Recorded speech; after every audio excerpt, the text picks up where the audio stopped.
Darso hi lungi trangke ang sumriat vel bora nia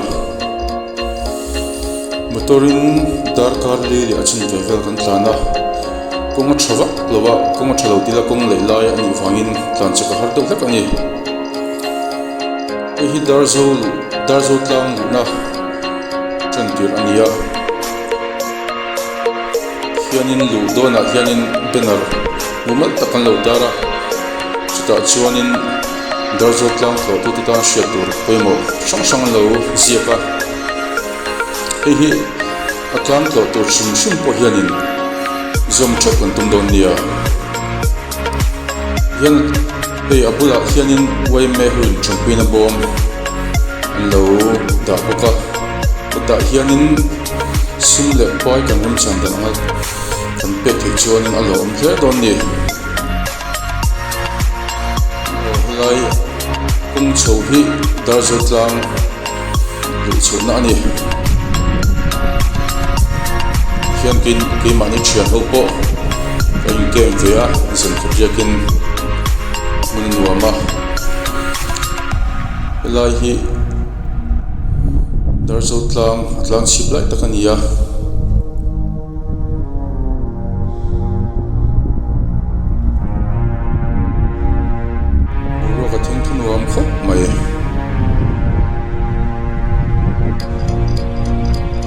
lai kan hu khwar an lang de solum le nia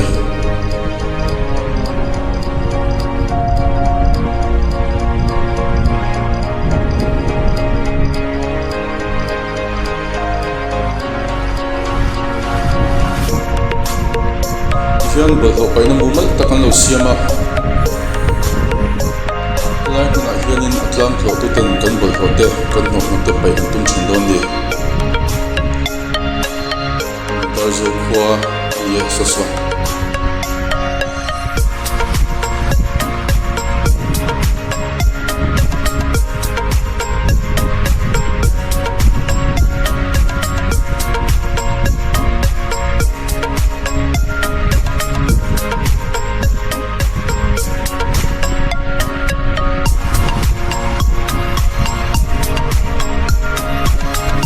lai hian mi chem na hung hian lo siama darzo tlang hian du na huna mi chem hi an rem kilawa mi chem na hung tur hi mun thum man tin ka sia phalan nia chimia chuan chem thini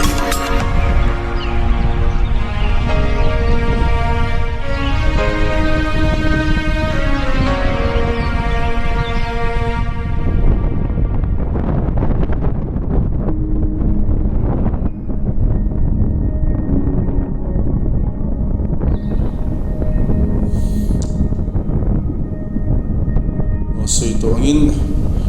darzo tlang hi an nuam khop maya aburuak hi athing thu nuama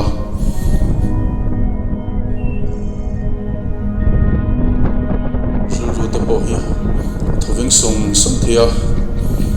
aburuak shim hi alarm ngo thaviau meya hi hianin buruak hi tinuam ni perin ka sia po hi anuam em ani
darzo tlang tre kan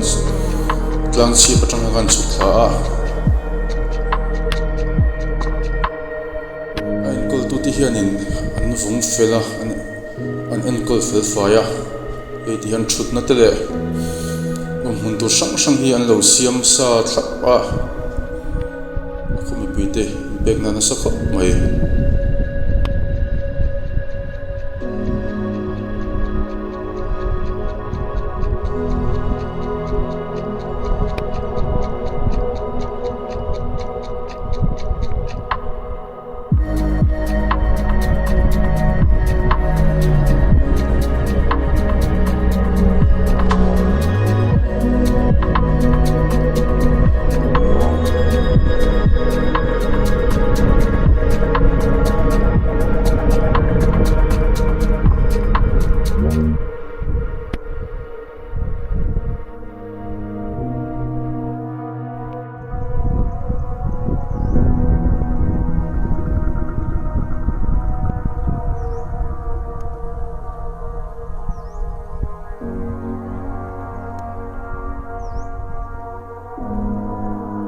helai hianin hei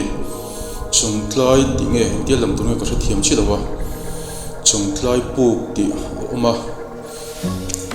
lai hi tian kal phina phe a amero chuka ka phe ko bun hi a fu wak lo dewa lo nal dewa ka phe ta che lo ni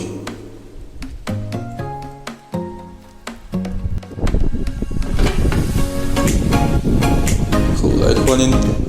mual turan lai ning kan sia lo amma ko chiunga hin mual zang ta khan ni pum ka sia e mual ni chadon khop mai mani dar so ko hianin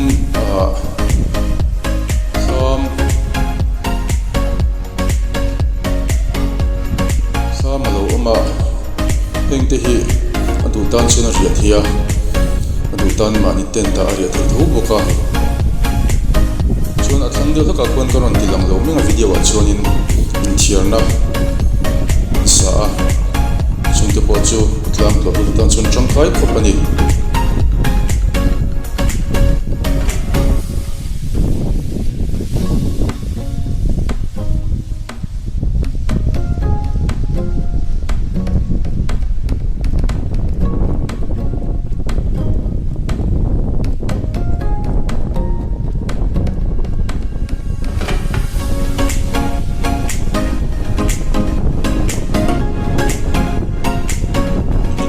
tlang pan chhuna ya pan motor ka kong oma kung chu thawak lo amer chu dar zo tlang achi thingin motor lo theini hi kema mi mal ngai da mi chuanin ti lo sok se lo tu zo kha i nge tracking nei thei tur ta na khu mi alu chan tira khan motor dan zok ta se chuan ke in kal chho teila in zel tan po fe fai zok in a thazok pur kan da ve deuh laka tor lu thei ti takhi kema chuanin kalo ui pui deuh lak ani chuanin hei an phul te po hi moi takin ti hanan kat ze maya in kol du tan chun in kol hau tak ji hau tak tan tur hi ru aron lang deuh laka inting nge natlangin nge an kat thina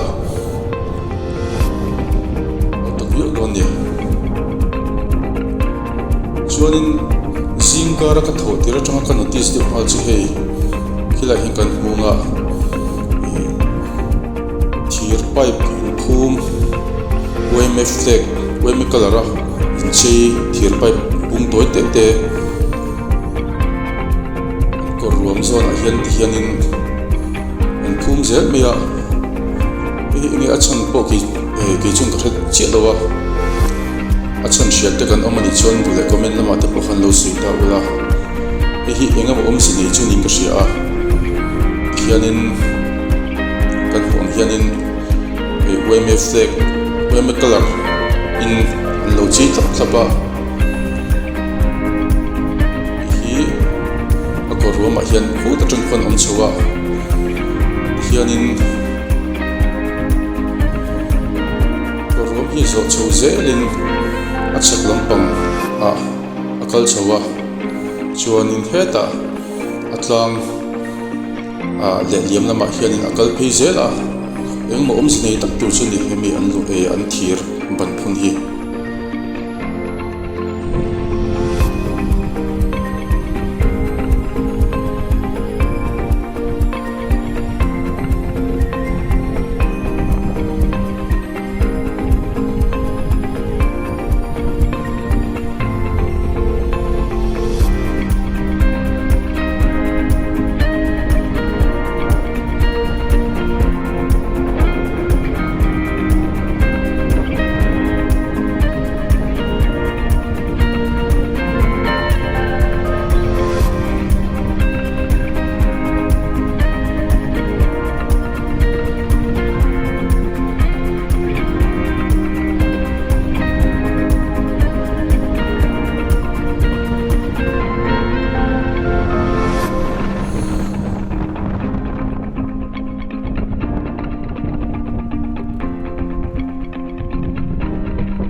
kan ria na khami thlang dewa hian to rian duk mai pani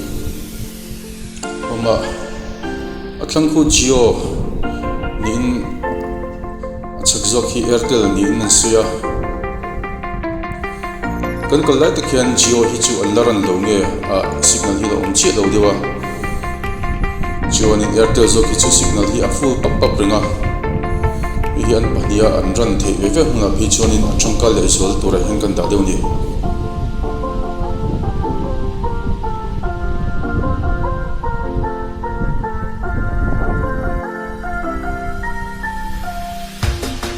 dar zotlang rom tak mai hi tourist department lam tong po hianin sei club ni industry a han bingkhon the sel chuanin allo vi karing ani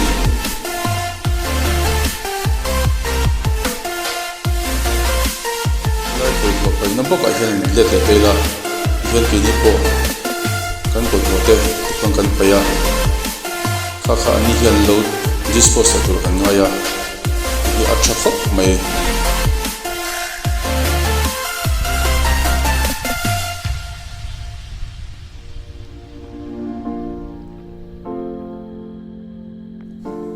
dar zutlang hi tlo ve ula inin chil lawang ti hi ka comment to ber ni ka lo me